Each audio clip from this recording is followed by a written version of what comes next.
感谢大家。还有没有进来的 ？OK， 那表示来的人很多，厕所太少了。好，对不起，感谢。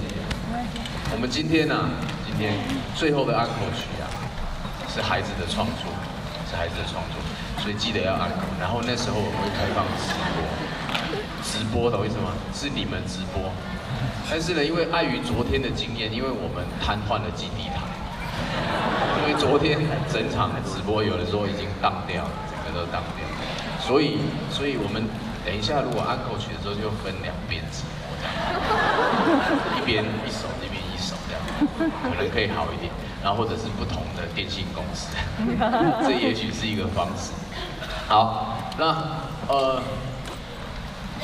赶快找到位置就赶快坐下来。在那个神的视角的朋友，那个视角非常优秀。好，下半场第一首啊，我们要演奏一首我自己个人很喜欢的曲子，叫《我是一只小小鸟》，听过吧？为什么我喜欢这个曲子？其实我们在带这群孩子在音乐这条路上，我们一直在反思这件事情。跟这首歌刚好可以不谋而合。这首曲子在讲的是什么？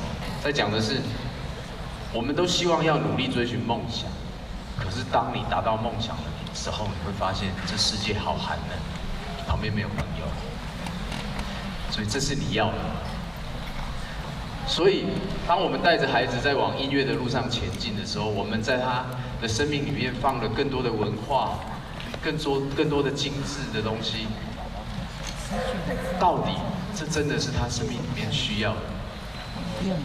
有一天他坐在台下的时候，他有可能就会像我们刚刚的音乐老师冲到后台来跟我说：“王老师，他们的音有一些不准。”你知道这状况是什么吗？他们就无法再欣赏淳朴的东西，因为他们已经精致化了。到底这是我们要的吗？我很痛苦。可是很多东西又需要文明，又需要专业，但你又需要淳朴。所以我在带孩子的这条路上，内心很挣扎。我常跟他们说，不要因为专业破坏了你的人生。你还是一个人，记得，音乐不是专业，它是传递感动的一种语言，所以这首歌献给大家。也许你曾经迷失在梦想的世界里，试着去找到平衡，是一种人生的智慧。我是一只小小鸟，谢谢。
掌声是给大家，真的，因为这2个小时的生命真的是不简单。